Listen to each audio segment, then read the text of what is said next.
안녕하십니까. 문민명리 강의록 오늘은 205번째 시간입니다. 이제 12월 2023년의 마지막 주 월요일입니다. 항상 건강 조심하시고요. 오늘도 수업 시작하도록 하겠습니다. 오늘은 정관론, 오늘은 경금 두 번째 시간입니다. 지난주에는 경금에 대해서 개략적으로 알아봤고요. 오늘은 정관론, 경금이 다른 천간과 어떻게 어울릴 때에 대해서 어울림에 대해서 한번 알아보도록 하겠습니다. 오늘도 수업 시작하겠습니다. 천간과의 관계, 경금이 간목과 어울릴 때 북궁최전이다. 제목을 깨뜨려 쓸모없게 만드는 격이므로 내실이 부실한 경향이 있다. 최잔이라고 하면 이 최자는 뭐 재촉한다라고 할 때 최자고요. 요거는 뭐 해친다라고 할 때 있는 잔을 말을 합니다. 엎드려서 궁에 엎드려서 깨서 재촉한다, 나무를 깬다, 뭐 이런 말이겠죠. 간목을 보았으니 열매를 매달게 할 경우라 결실이 풍성한 의미를 나타내고요. 간목이 있다라고 하는 것은 간목은 열매 맺는 나무입니다. 근데 그 열매 맺는 나무에서 경금이 그걸 잘 다듬어서 간목을 잘 키워서 열매를 만들었다, 이런 의미의 설명이기도 합니다. 단 이게 너무 신약하면 안 됩니다. 강해야 됩니다. 신강해야 이게 간목도 경금도 서로 자신의 역할을 다 할 수 있고 그 자신의 역할 따라서 힘을 발휘할 수 있습니다. 그 다음에 간목을 보면 재가 투관된 격이니 부를 이룰 여건이 된다. 경금한테 간목은 재물을 나타내고요. 아주 귀한 재물, 큰 재물을 말을 합니다. 그러니까 재물을 나타낼 여건이 된다. 재물을 얻을 수 있다, 이런 말입니다. 정화가 함께 투관되면 경금이 간목을 쪼개어 정화의 불을 왕성하게 하니 재생관이 되어 부기로운 격이 될 것이다. 이럴 때는 아주 귀하게 됩니다. 경금은 간목과 정화가 어울릴 때 가장 좋습니다. 이랬었을 때 이 정화도 있고 간목도 있다, 이렇게 되면은 귀격으로 올라가게 됩니다. 그러니까 이거는 아주 잘 살펴보시기 바라겠습니다. 간목과 경금이 상충되고 통관이 없으면 성격이 흉폭하다. 이게 경금이 일주에 있었을 때 시에 간목이 있느냐, 때로는 연에 간목이 있느냐, 이런 거에 따라서 간목이 연과 시에 어디에 있느냐에 따라서 그 역할들이 충이냐, 충의 작용이 일어나느냐 안 오르느냐, 이런 것도 살펴보셔야 됩니다. 안 된다라고 말하기는 어렵지만은 그래도 경금과 간목은 기본으로는 조화로우니 월에 있었을 때 조금 더 경금과 간목은 충돌의 작용이 셉니다만은 시라든가 연에 있었을 때는 그 작용이 그렇게 크게 보이지는 않는다라고 얘기할 수 있습니다. 간목이 강하고 경금이 약하면 제다신약이 되어 토와 금을 용신으로 합니다. 그래서 제다신약은 아주 흉하지요. 그래서 제다신약이 될 때 세 가지의 역할이 있습니다. 건강의 인연, 세 가지는 아니고 네 가지가 기본으로 일어나죠. 건강, 재물, 배우자, 아버지. 조금 더 확대해서 그러면 공부와 인연도 멀어진다라고 얘기할 수 있는 것이 제다신약의 특징입니다. 단 제다신약이 되더라도 운에서만 받쳐준다라고 하면은 그 귀함을 다 해소하고 재물을 크게 모을 수도 있습니다. 봄철의 경금이 간목을 보면 봄철에 과일이 열린 계절이 아니고 설령 열려있다 해도 먹을 수 없는 과일이므로 무용지물입니다. 그래서 가을이었을 때 이 경금이 간목이 있었을 때는 더 귀하게 됩니다만은 봄이 있었을 때는 그렇게 귀하다라고 말하지 않는 의미의 뜻이기는 합니다. 그래도 경금이 간목을 가지고 있다는 의미의 뜻은 귀격의 기본으로 올라갈 소지가 크니까 그는 무조건 아니다, 나쁘다, 이런 의미로 말하실 건 아니고요. 그래도 귀하게 됩니다 정도는 분명히 생각해 보시는 게 중요합니다. 그래서 기본적으로는 간목이 있다, 그 다음에 아주 귀격이다 정도를 기본으로 깔고 가시기 바랍니다. 이때 천간에 무기, 토의 생조가 있어야 길할 것이다. 아무래도 간목과 경금은 서로 충의 작용이 있습니다. 그 충의 작용이 있다가 보니까 그 충의 작용 따라서 그걸 중화시켜 줄 수 있는 토의 역할도 있어야 됩니다. 이런 의미의 뜻의 설명입니다. 꼭 있어야 된다까지는 아니고요. 있으면 좋다, 이런 정도로 기억하시기 바라겠습니다. 그 다음에 간목은 가을에 잘 자란 나무에 탐스러운 열매가 열린 격으로 부유한 팔자일 것이다. 간목을 임계가 투관하여 키울 상황이 되면은 당장은 수확을 바랄 수 없으나 임계가 투관한다라고 하는 의미의 뜻은 신약할 소지가 크지요. 그랬었을 때 당장은 수확을 바랄 수 없으나 나중을 바라보고 키우는 격이니 후생사업이나 교육과로서 이름을 날릴 것이다. 이랬었을 때 이 관목의 역할이 조금 늦게 발달을 합니다. 빨리 발달한다라는 게 이런 건 아니더라도 천천히 열릴 것이니 때를 기다리면 된다. 이런 말의 설명입니다. 관목의 도움으로 정화가 화기가 왕성하게 하여 경금을 녹여 새로운 기물을 만드는 격이니 어렵게 살더라도 결국은 대부대격이 될 것이다. 아주 좋다. 이런 말의 설명이고요. 그 다음에 을목이 투관하면은 많은 나무가지 혹은 꽃 피고 열매가 맺는 화초가 되어 비록 간목보다는 못하지만은 부귀를 얻게 될 것이다. 이 정도만 돼도 간목이 뚜렷하게 있어야 귀하게 됩니다만은 을목도 나쁘지는 않다 정도로 보면 되겠습니다. 간목을 보고 통관이 안 되면 파산을 의미하니 갑과 정으로 경금을 녹여 기물을 만드는 용금 성기격이 가장 귀격이 될 것이다. 그래서 간목은 경금과 어울려서 정화와 천간에 같이 투관하게 될 경우에는 아주 이름을 날린다. 이런 말의 설명입니다. 그래서 용금성기할 수 있다라고 하는 것은 가장 귀격으로 올라갈 수 있고요. 재물도 돈을 벌어들이는 귀한 능력이 있으니까 그 역할도 귀하게 될 것이다. 갑을목은 제이며 수가 와서 상생하여야 합니다. 사주가 조화로워야 됩니다. 무기토도 있어야 되고 수도 있어야 되고 갑목과 정화도 있어야 되고 이런 말이겠죠. 갑을목이 왕성하여야 경금이 오면 가지를 쳐주는 역할이 되나 반대로 경금이 왕하고 통관시켜주는 수가 없으면은 상충되어 갑목을 잘라버리는 격이 될 것이다. 그래서 수가 없으면 목금이 상충되어 서로 충돌하고 깨고 부시고 합니다. 그랬었을 때 서로 상호 소통하고 화합하기 어렵다 이런 말에 설명을 해 놓은 거고요.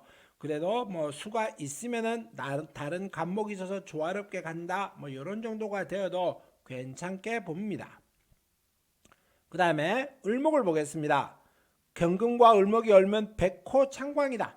백호가 난폭하게 날뛰고 갑작스런 재앙을 예고합니다. 그래서 미쳐 날뛴다 이래 설명이고요. 을목이 강한 경금을 감고 올라가 경금 자체의 힘을 발휘하게 못하게 하는 격이다.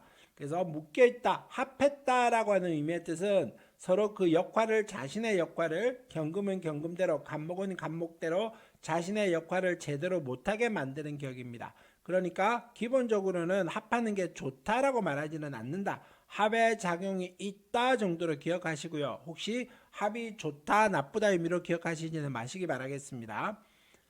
을목 때문에 화려하기는 하나 결실은 적다. 목이기는 합니다만은 을목은 열매 맺는 나무는 아니죠. 그렇기 때문에 그 역할이 크다라고 말하기는 어렵다. 이런 정도겠고요. 그 다음에 간목은 곡식을 의미하는 반면 을목은 화초 관상목이니 아름답기 위해 화초에 비유합니다.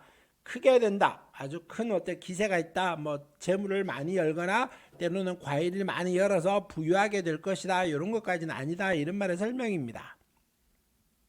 그 다음에 봄철이면 을목의 뿌리가 왕성한 계절이므로 을경합이 이루어진다. 요거까지는 꼭 아니더라도 그래도 을경합이 이루어진다 정도로는 기억하시기 바라겠습니다. 을경합은 그 작용이 때에 따라서는 아주 기격으로 올라갈 수도 있고요. 때로는 아주 흉격으로 올라갈 수도 있고 합다라고 하는 의미는 합이 많다라고 하는 의미의 뜻은 그 흉함을 나타내기도 하니까 무조건 좋다 나쁘다 의미를 말하시지 말고 사주의 구성을 잘 살펴보시기 바라겠습니다. 가을과 겨울에는 을목의 뿌리가 약한 계절이어서 마른 나무 위로 경금을 감고 올라가지 못하므로 합이 이루어지지 않는다. 요거는 그냥 이론적으로 참고 정도 하시기 바라겠습니다.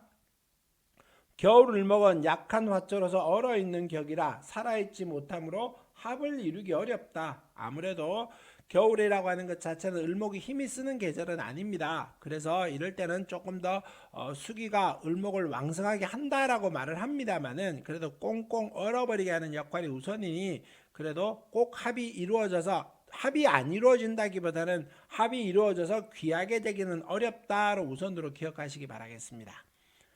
을목이 살아있는가를 보아라. 말 그대로 따뜻함이 있거나 을목에 뿌리가 있거나 이랬을 때 이 차가운 물이 오더라도 그 영향을 덜 받기는 하고요. 합의 작용을 하기도 합니다.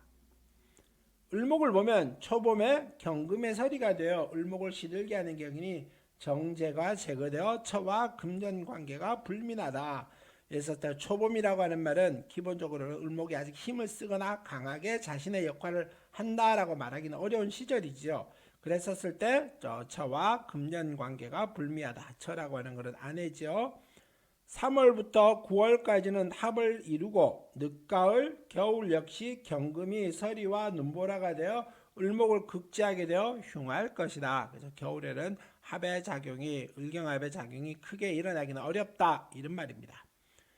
을경합이 되면은 무력해지고 무토를 보면 매금이 되어 무력해져 할 일을 제대로 못하게 됩니다. 그래서 을경합이 된다라고 하는 말은 서로 묶여서 자신의 역할을 제대로 못한다. 그러다 보니까 그 못하는 기질적으로 인해서 주변에 토가 또 많아지면은 그 막 자신의 역할을 더더군다나 못한다. 이런 말의 설명이고요. 그 다음에 경금과 병화가 어울릴 때 태백이평이라고 합니다. 직장 근무에 적합하지 않으며 재능 발휘가 어렵다. 이게 이제 뭐 크게 뭐 흰색에 어울렸다 이런 말의 설명인데 하여간 기본적으로 경금이라고 하는 강한 쇠를 병화라고 하는 것이 녹여주기는 어렵습니다. 하나하나 살펴보죠. 병화는 만물을 비추어 빛나게 함과 식물을 키울 때 가장 가치가 있다. 그래서 병화는 빛의 작용이니 경금의 역할과는 서로 강하게 경금을 제어해 주거나 용금성기하기는 어렵다. 이런 말의 설명이고요. 병화를 가을, 겨울에 보면 별빛에 비유되어 화려한 빛을 내므로 귀격이 될 것이다. 그래서 겨울과 가을에는 빛의 작용이 있으니까 그나마 뭐 봐준다 정도고요. 병화를 봄, 여름에 보면 큰 소리만 치고 허탕인 경우가 많게 된다. 왜? 실속이 없으니까. 경금은 가을에 역할이 크게 일어납니다. 그래서 녹여가지고 큰 뭐 금을 만들지도 못하는데 용금하지도 못하는데 큰 소리만 친다. 내가 힘이 있다. 뭐 이런 허세라고 하는 의미의 뜻도 되지요. 병화를 여름에 보면 격이 많이 떨어집니다. 정화와 달리 병화는 경금을 녹이는 작용을 하는 것이 아닙니다. 그래서 이랬었을 때 병화가 이 용금하지는 어렵다, 성기하기도 어렵다 이런 말이겠죠. 병화가 투가 나였는데 임수까지 투가 나면 병과 임 중 하나는 포기하여야 하는 아픔이 있습니다. 그래서 병화가 있었을 때 임수까지 있으면 병임충의 작용으로 해서 병화가 제대로 역할을 못하니 힘들다 이런 말을 하고요. 사주에 나타난 글자를 포기하는 경우는 상처가 크게 된다. 그래서 병을 포기할지 임을 포기할지 관이의 의미가 있을지 식상의 의미가 있을지는 사주의 구성에 따라서 살펴봐야 되는데 병이 관이 약해지거나 식상이 약해질 때는 그 상처가 매우 크게 나타납니다. 뭐 아주 어려움이 크다 이런 말이겠습니다. 병화를 보면 관이 투가는 격이니 명예를 중요시하게 여기고 본성을 가지는 청귀격이다. 그래서 관이니까 병화관이 떴었을 때는 그나마 귀하게 여깁니다. 정도 수준이 되겠죠.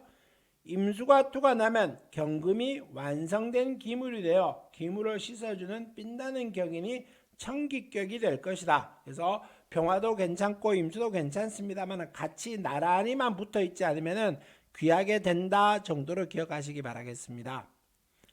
병화가 투가 나면 임수가 있어야 청귀한 격이 되고요. 그 다음에 같이 나란히 붙어 있으면 안 됩니다. 조금 거리를 두는 게 좋겠죠. 뭐 연이라든가 시라든가 이런 형태처럼 월과 시라든가 거리를 조금 두고 있는 게 좋습니다. 병화가 투가 나는데 개수가 투가 나면 전격이다. 그래서 병화가 투가 나는데 개수라고 하는 것은 병화의 빛을 가리지요. 또 개수라고 하는 것은 하늘에서 내리는 빗물이다 보니 경금에서는 비를 맞는 쪽은 깨끗하게 씻어줍니다마는 비를 맞지 않는 바닥에 붙어있는 쪽은 온통 오물로 다 더럽혀집니다. 그렇기 때문에 귀하다라고 말하기는 어렵다. 경금이 병화와 무토가 있어야 생육이 되고 경금은 때가 될 때까지 키우는 격입니다. 병화를 보면 임수가 있어야 귀하고 맑으며 개수를 보면 부끄러운 바가 일생을 떠나지 않는다. 그래서 병화와 임수가 같이 있었을 때는 거리만 두고 있게 되면은 귀격이 됩니다만은 이것도 나란히 붙어 있으면 충의 작용으로서 어느 하나가 깨질 수도 있고요. 그 다음에 개수를 본다는 의미의 뜻은 아까 말했다시피 하늘이 구름에 가려져서 태양빛이 구름에 가려져서 그 역할을 제대로 못합니다. 이런 말의 설명입니다. 정화 보겠습니다. 경금과 정화가 어울리면 정정직격이다. 자기 재능을 충분히 발휘하게 되어 큰 발전과 성공을 거둡니다. 아주 귀하다 이런 설명입니다. 정화를 이용해 경금을 녹여 새로운 기물을 만드는 것이 우선이고 겨울철에 조후가 차선입니다. 병정과 임계가 나란히 나타나면 서로 좋지 않습니다. 충하고 깨고 부시고 이렇기 때문에 이럴 때는 어느 하나가 상처를 입으니 나타나면 좋지 않습니다. 이런 말이고요. 정화가 뿌리가 튼튼하고 경금이 약한 경우에는 경금을 녹여 기물로 만들 수 있습니다. 그 다음에 정화와 간목이 같이 투관하면 화기가 왕성해지니 원광석을 녹여 유용한 기물로 만드니 대귀격입니다. 용금성기한다 이런 말이겠죠. 갑과 정으로 경금을 녹여 기물을 만드는 용금성기격이 가장 귀격입니다. 그래서 경금은 갑목과 정화와 어울릴 때는 대귀격이 됩니다. 이렇게 얘기합니다. 경금은 갑으로 값을 결정하고 정화로 명예와 능력을 척도합니다. 그 다음에 정화와 함께 있으면 칼을 날카롭게 갈아가 지니고 있는 격이므로 권력자, 경찰, 군인의 직업을 말을 하기도 하고요. 의사도 많이 봤었습니다. 칼을 휘두르는 직업의 의사도 뚜렷하게 있더라. 그 다음에 정화와 함께 있는 경우에는 양인을 깔고 있으면 너무 강하여 억제하기 어렵다. 이거 아주 중요합니다. 정화라고 하는 것들도 경금의 기세를 아주 잘 유지하고 있는데 다듬어서 잘 쓰게 만들어주는데 양인까지 깔고 있다는 의미의 뜻은 그 경금의 기시 더욱 강해지기 때문에 그래서 더욱 억제하기 어렵다 이런 말이고요. 정화가 있어 간목으로부터 생을 받아 화기가 왕성하게 하여 경금을 정련함이 제일 길하고 귀격입니다. 정화가 투관하고 경금이 신앙하면 임수를 용신으로 씻어줌이 좋다. 이렇게만 된다면요, 경금이 신앙하고 임수로서 그 화기를 잘 다스려서 마지막에 오물이 없어지는 정도 수준까지 만들어줄 수 있으면 아주 귀하게 되겠습니다. 봄의 따뜻한 절기에는 약금이므로 정화에 의해 경금이 녹아 없어질 우려가 있으므로 비견을 용신으로 하여 경금을 보호하여야 합니다. 너무 신약하면 안 된다 이런 말의 설명이겠죠. 신강해야 그 귀함을 쓸 수 있을 것이다. 이런 정도로 기억하시기 바라겠습니다. 오늘 수업은 여기서 마무리하겠습니다. 23년 한 해 고생 많으셨고요. 내년에도 좋은 일만 가득하시기 바라겠습니다. 감사합니다.